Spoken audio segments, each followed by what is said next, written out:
Johnny, Japan's a funny old country, isn't it?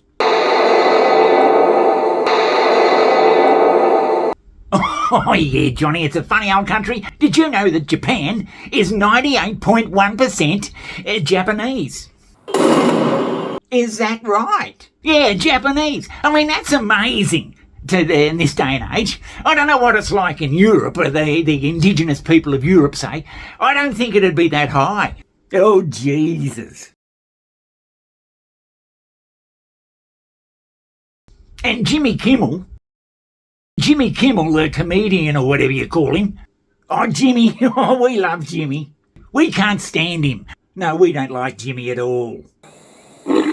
Well, he went to Japan recently with his family, and he had some very remarkable bloody comments to make about Japan. Please relax.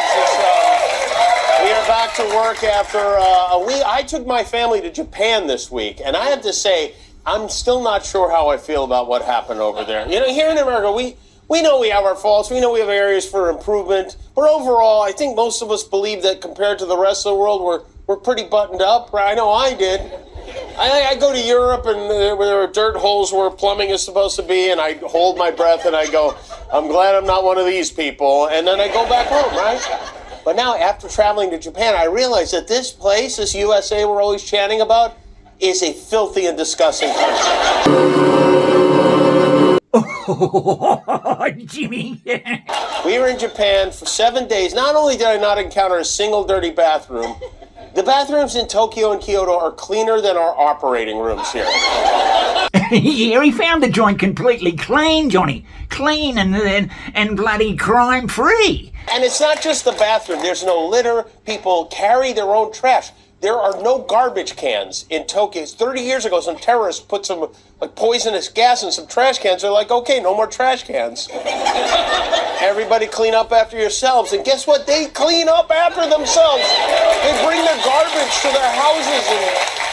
Amazing. So if you don't allow your streets to be filled with crazed crackheads engaging in open-air drug use, shitting everywhere and discarding their used needles, you end up having clean streets. It's like the whole country is Disneyland, and we're living at Six Flags. Mind-boggling, isn't it, how a country that locks up thieves for up to 10 years, develops a culture of respect for well-resourced police officers, turns out to have nicer and safer cities than a country that trashes and defunds its police officers and gives criminals the green light to go on mass looting sprees. Literally ransacking a San Francisco Walgreens. Look at the aisles right there, and they don't even care. I've been home 36 hours. I've never felt dirtier. We are like hogs compared to the Japanese. I can't imagine what they must think of us. Apparently he thought that the US was the king of countries, the greatest country in the world. And when he goes over to Japan, he finds that the US is in fact a bit of a shithole.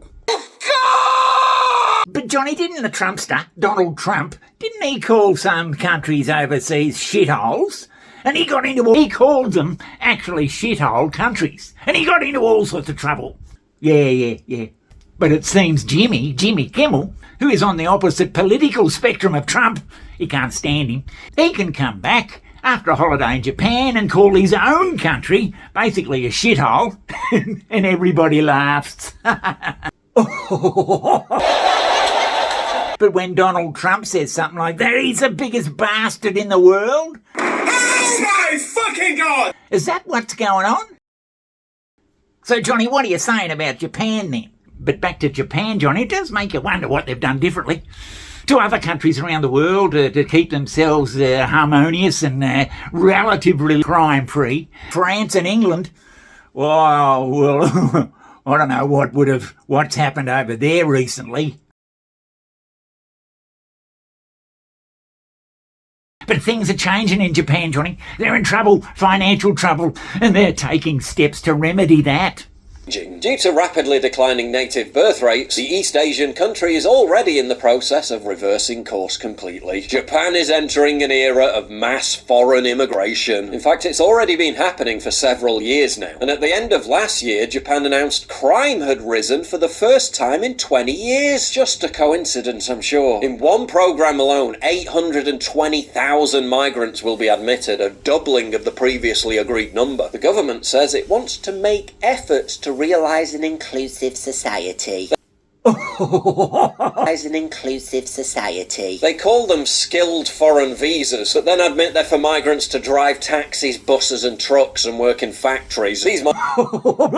Well, that's true. These migrants will eventually be allowed to bring their entire families into the country, and they've also expanded it to the service industry. By 2040, there'll be an anticipated labour shortage of 11 million workers. To offset this gap, Japan would need 647,000 working-age immigrants per year, an incredibly high number. Yeah, of course. You know, Johnny, if only Japan could cast its eyes across the world and see how other countries have benefited from almost uncontrollable, bloody unlimited fucking immigration, and see how it's all turned out for them, I'm sure that they'd start looking at it in a different light. Unless you actually want a sweaty and clammy ball sack, which if you do, go and seek therapy. So your message for Japan, Johnny, is So in summing up, Johnny, I'd be saying to Japan, don't bloody do it.